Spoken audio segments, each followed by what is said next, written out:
It's been a long time coming, but finally, this is almost certainly the most in-depth, relevant and independent test of 54 motorcycle chain lubes, and yet that includes gear oil, chainsaw oil and more, that you'll ever see.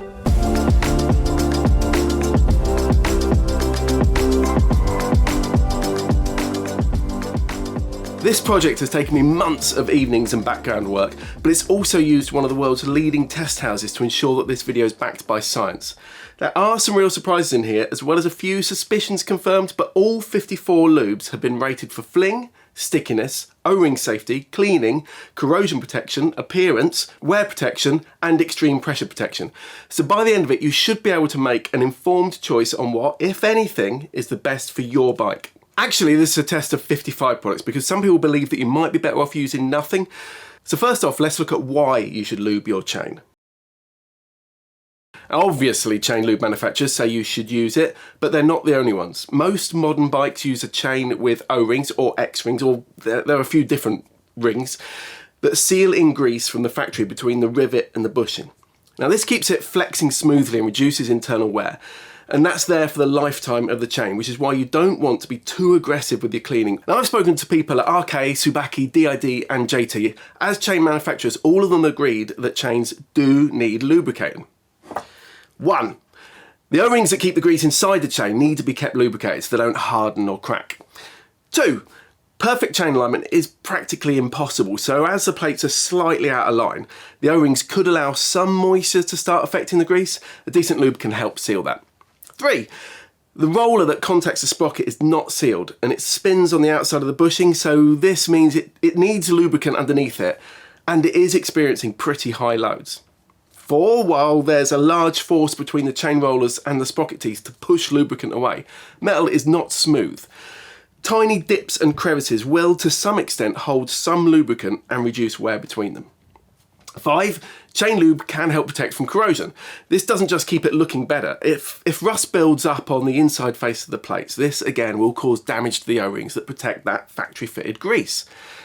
6. A chain lube will reduce friction. I doubt I'd feel the difference, but race teams use O-ring chains, except on some low capacity and classic bikes, and they use chain lube despite having the budget to regularly replace those chains. Friction causes heat, but the lubed chain on Rutter's S1000RR was temperature tested as it came into the pits after the TT, and it was showing just 38 degrees centigrade. Something reduced the potential for heat to be caused through friction there. So why would anybody not use chain lube? Well, they can fling off after they've been applied, leaving a sticky mess on your rear wheel, and they can hold onto road grit and dirt, which can cause a grinding paste that can damage the O-rings and exaggerate wear between the rollers and the sprocket. Anyway, with all that in mind, let's consider what lube, if any, you might choose. Mostly you'll find oily lubes, waxes and dry lubes. Dry lubes might be better in dustier conditions, as might others that fling more, and all manufacturers will give claims about why theirs is best. But for this test, I'm going to be looking at what I think is the best lubricant for a typical all-weather road rider. Which is important to remember, as there could be some products in here that might be more suited to a motocross rider, for instance. That's not what this test is about, but these are the products that average riders are using. And here's the thing, there's no industry standard for chain lubes. So unlike an engine or gear oil, manufacturers can make whatever claims they like, and they can even pick and choose what tests they'd like to do, and how, before finding the results that suit them best, if they want to. You can see each test that I've done in the chapter selections, but I'll explain how and why I did each as I go. Really, this can only ever be a comparison between the products based on the testing I've chosen to do, as without a recognised industry standard, we can't really say that one has failed or one has passed. Before we get into that though, there are a couple of big elephants in this room. Scottoilers. These are designed as a constant loss system that keeps the chain lubricated while washing away grime. I can't test how long a chain can last with and without one, but I have included the Scottoiler fluid in this review, and anecdotally, they work very well. If you've got one, tell us what you think in the comments below. I've also got Valvoline 20W50 semi-synthetic motorcycle engine oil in here, Halford's 80W90 gear oil, and Oregon chainsaw oil, and silicone spray because apparently some people use that. Now, some of these products were supplied by the manufacturers or importers for the test, some I bought, though I did use my Bike Social membership discount, which gives me 10% off at Halfords. All of these products were chosen based on what the Bike Social community members, Facebook users and YouTube viewers told me they use. But there are a few that I just couldn't get hold of. Bel-Ray Super Clean Chain Lube simply wasn't available in the UK. Brexit made it very hard for the importer to get any, and I waited until the day before the samples had to be prepared for sending to the lab before pulling it out of the test. Ballistol, Blueworks, DuPont Chainsaver, HKS Extreme, Holtz, Renault, TVS, Tyrox and Lidl were also all unavailable. Ultimately though, this is a test of the most common lubes in the UK and beyond, and you've still got 54 of them. The other thing to consider is the new maintenance-free chain from Regina, which is available for some BMWs. The hydrogen-free tetrahedral amorphous carbon coating is apparently the most advanced diamond-like coating. It's on the surfaces of the bushes and rollers, and it's so hard, with such a low coefficient of friction, that it's said to not need lubricating. Now, one of these chains for an S1000RR will cost £235, whereas a Renthal from B&C Express will set you back £147.76. The most expensive chain B&C stocks is a Tsubaki Sigma X-Ring Gold at £154.54. Thing is, as much as I'd like to test the claims of the Regina, I just can't work out a reliable and repeatable way of testing it. If you've used one, do please let me know in the comments. Now let's get on with the test results then. The first thing I did was to build a rig that would hold round metal plates which were cut for me by the team at Evotech Performance. I've got to say a big thanks to them as they've helped me a lot with this and the cleaners tests, which you can see up here. If you want some of the most beautifully made crash protection and accessories for your bike, I recommend you check them out as they design and make pretty much everything themselves in their Lincolnshire studio and factory. Once mounted, the plates were positioned in such a way that they wouldn't drip on the ones below them, and they were at about the angle of a chain when the bike's on the side stand. First, I looked at fling. For this test, I fitted bolts through all the plates after I'd individually numbered them by engraving the backs. Cleaned them thoroughly with isopropyl alcohol, then coated them at room temperature with a thorough covering of each of the products. How much a lube spatters off will depend how much you put on it in the first place, so keep that in mind. I left them all for 24 hours to set, then spun them in a lathe at 1100 RPM for 20 seconds. So why that speed? Well, it's faster than the chain spins on the sprocket. Having worked it out, at 60 miles an hour, the chain is spinning at 756 RPM on my BMW S1000 XR. If you're interested, that means the chain's travelling at just 22 miles per hour. Anyway, for each plate, I had an A2 sheet of thick paper rolled into a cylinder around it, so anything flung off was caught. I was then able to make a subjective assessment of how much lube was flung off during the test, giving them a rating of 0 for the least fling to 10 for the most. Before we look at the results, here's how they stack up for price. I've put them in ascending order of cost per litre, though of course aerosols do have propellant taking up some of the cans, so it's not necessarily fair to directly compare them to things like the Motul C5 paste or ProGreen MX's PTFE chain lube. Anyway, this graph sets the order for the rest of them. Don't worry if you're watching on a small screen. If you want to see them larger, use the link in the description. Now back to the fling test, and you can see that plenty did very well with 0 fling. After the 20-second spin test, I did it again for 1 minute to see if any more came off. If it didn't, that means I could probably have used less lube in the first place. Now I won't read them all out as this will really drag, but do take a look if you want to. 22 showed no fling at all, 12 gave below average amounts of fling, 8 had more fling than the average, and that's the average across this test.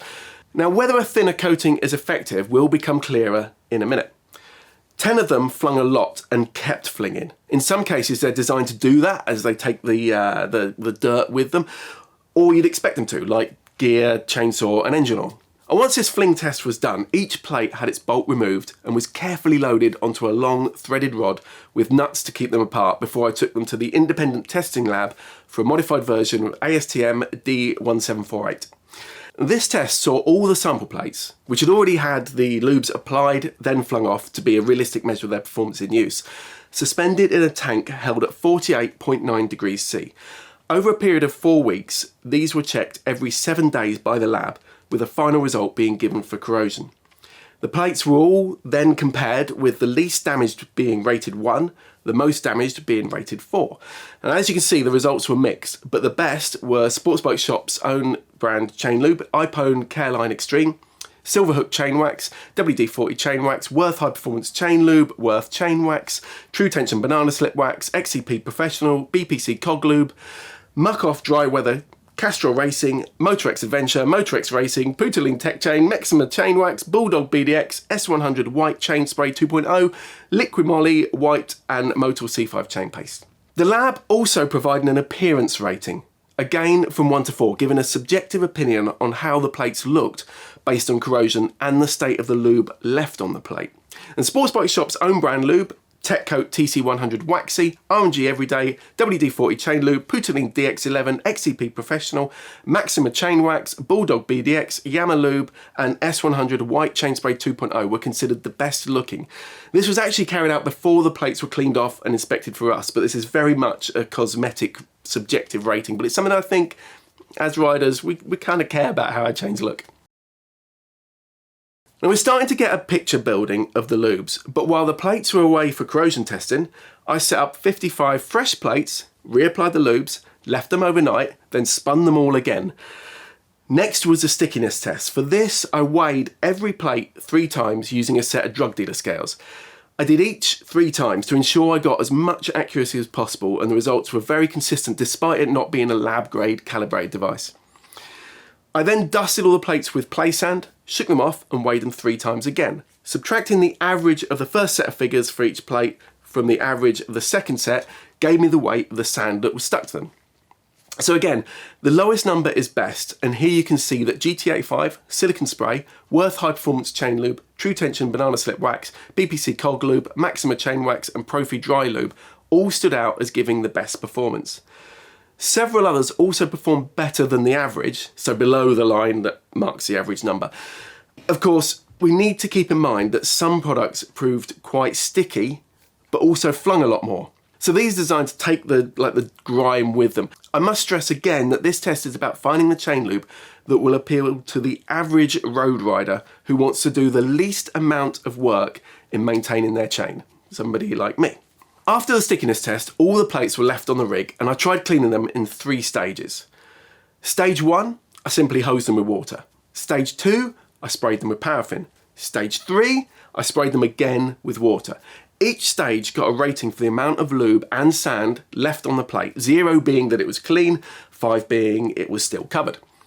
I then added those 3 numbers together, given a rating of 0 to 15 for how easy these products are to clean. If you watched the video about chain cleaners from Canadian shop Fort9, you'll perhaps be wondering why I use paraffin, when Ryan Kluftinger, the freelancer who presents its content, ran a test that saw it penetrate past the chain's O-rings.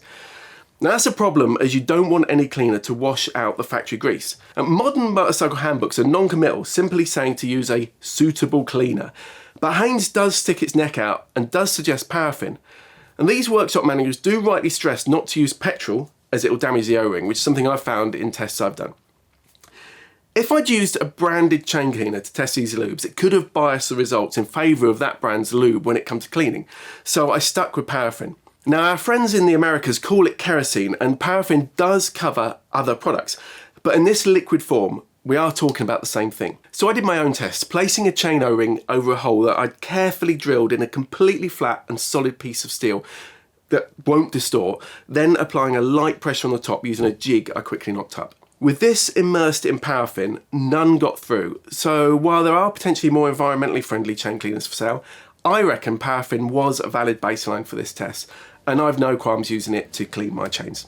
As part of this big review, I also submerged O-rings, kindly supplied by aftermarket and performance parts specialist B&C Express from its rental chains, for 4 full weeks in each of the lubes to check that they weren't damaged in any way. This seemed pretty unlikely, and I am pleased to report that nothing in this test caused any noticeable swelling, cracking or hardening. Now from all this data, we have a pretty good picture of how these lubes leave your chain looking. We could choose them based on how much grit sticks to them, how much they get chucked all over the rear wheel, how easy they are to clean, and crucially, how well they protect against corrosion, which is probably how most of us decide if what we bought is any good. But how well do they actually protect the chain from wear? There are a few standards and test methods available, but after consulting with the lab, I chose to use IP239, which is a UK managed set of tests. It's not cheap though, and I simply couldn't afford to have all 55 samples put through testing for wear and extreme pressure resistance. Again, remember that it's looking to find a lube most suitable for the average road rider. I weighted the data and added it together to be able to compare all the lubes. Because the data had a variety of numbers to it, up to 15 for the ability to clean or down to 0.03 for the sand retained, some numbers were multiplied by a set factor, some were divided. It also allowed me to give more priority to lubes that offered good corrosion protection and a little less to ones that simply didn't look as nice. Now this graph shows them all side by side, and while it's the only time I used weighted data, it made it possible to choose the 10 that I'd got the budget to have fully lab tested, along with 80W90 gear oil and chainsaw oil as they're commonly used by riders, and Scottoil. 2 of each of these products were sent to the lab. The 4-ball anti-wear test in IP239 sees 1 ball sitting on top of another 3 with a static load of 40 kilograms at ambient temperature. This is spun at 1,475 RPM for 60 minutes. Then the wear scars of the balls are measured radially and perpendicularly under a microscope. Those 6 results are averaged out, giving a mean wear scar diameter. I've got to stress again that there's no industry standard for chain lubes. But in general, a wear scar of 2mm is considered very high in testing, whereas one of 0.4 is pretty damn good. As a rule of thumb, a wear scar of 1mm or more would usually indicate that a lubricant isn't performing as well as it should. The lubes are decanted into a beaker before being tested to allow them to degas, but that can mean that waxy and oily lubes can't really be directly compared. But still, XCP stood out as having a truly brilliant wear protection level, actually matching that of gear oil. They all performed pretty well, apart from Muc-Off's dry weather. Worth's high performance dry lube didn't fare that well, but considering it's also the least sticky lube on test besides silicone spray, which unsurprisingly isn't great as a corrosion protectant, it wasn't a failure. Cosmetically, it's one of the best. Next was the 4-ball weld test. In IP239, this uses the 4 balls stacked the same way again, but now they're only spun for 10 seconds at a time. The load is increased by 10 kilograms at a time, each test carried out with a new set of balls. At the point that the balls weld themselves together, they start smoking, or the machine starts shuddering or creating excessive noise, the test is stopped. That's the welding load. The passing load is a test that was carried out before, so 10 kilograms lower. And when you buy gear oils, they'll have an EP rating, which means extreme pressure. So it's no surprise at all that the Halford's gear oil won this test by a long way. Oh, and this is the only graph where higher values are better. Of course, a drive chain isn't immersed in a bath of lubricant, but a lube will go some way to offering some protection, as the bulk might get squished out between the rollers and sprockets, but some will, to some extent, remain in tiny crevices. Importantly though, there's the unsealed inside of the roller on the chain, which will hold more lubricant and will also be under a higher load. The weld test is relevant, as asperity welding can occur where 2 surfaces rub on each other under load. Pressure points cause micropitting to the surfaces, which gets progressively worse over time, so the more protection you can give, the better.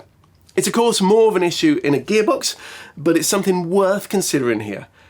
The problem is, again, that with no industry standard for chain lubes, I can't tell you if there's a lower limit to this.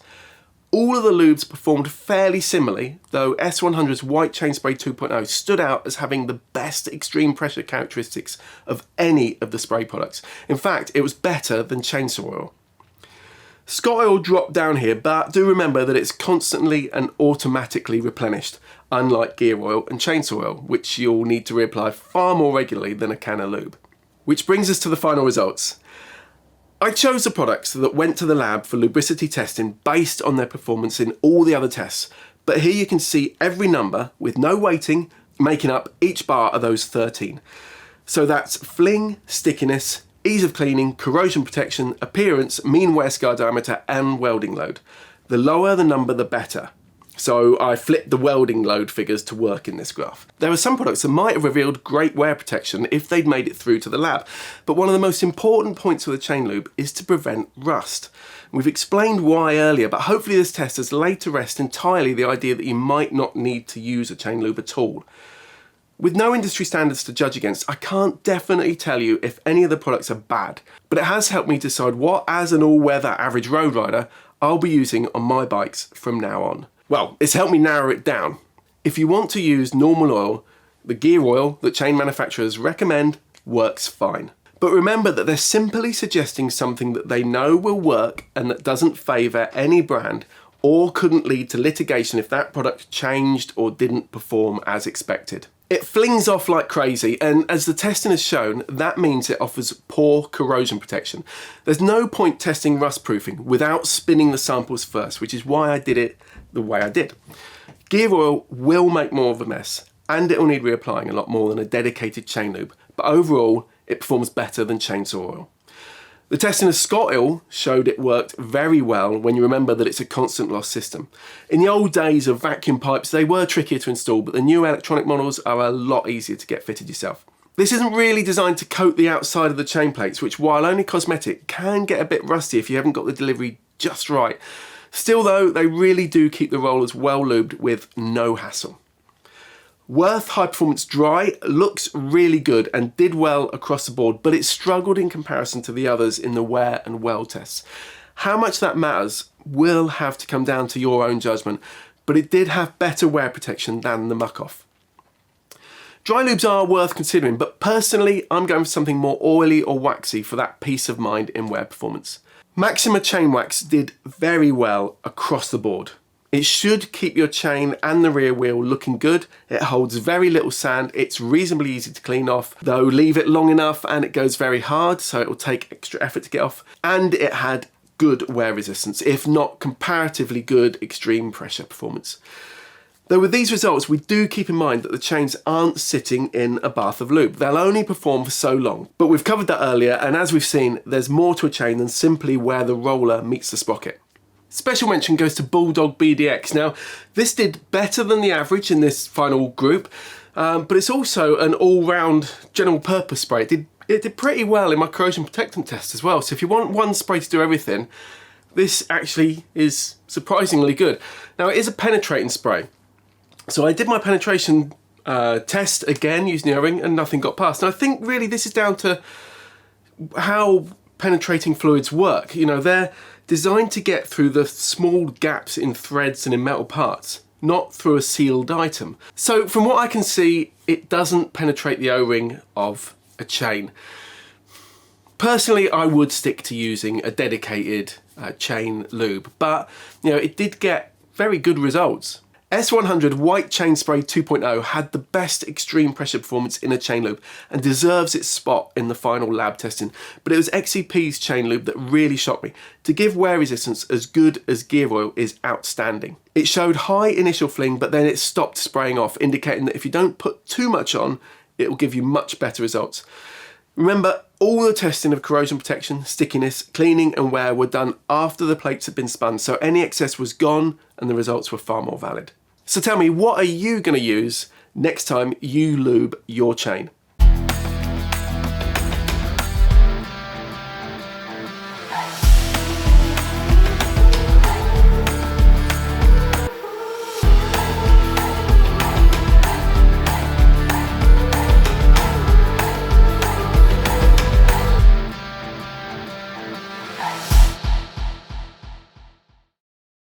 Fitting this test around my usual day job has been a big undertaking, but I really hope you found it useful.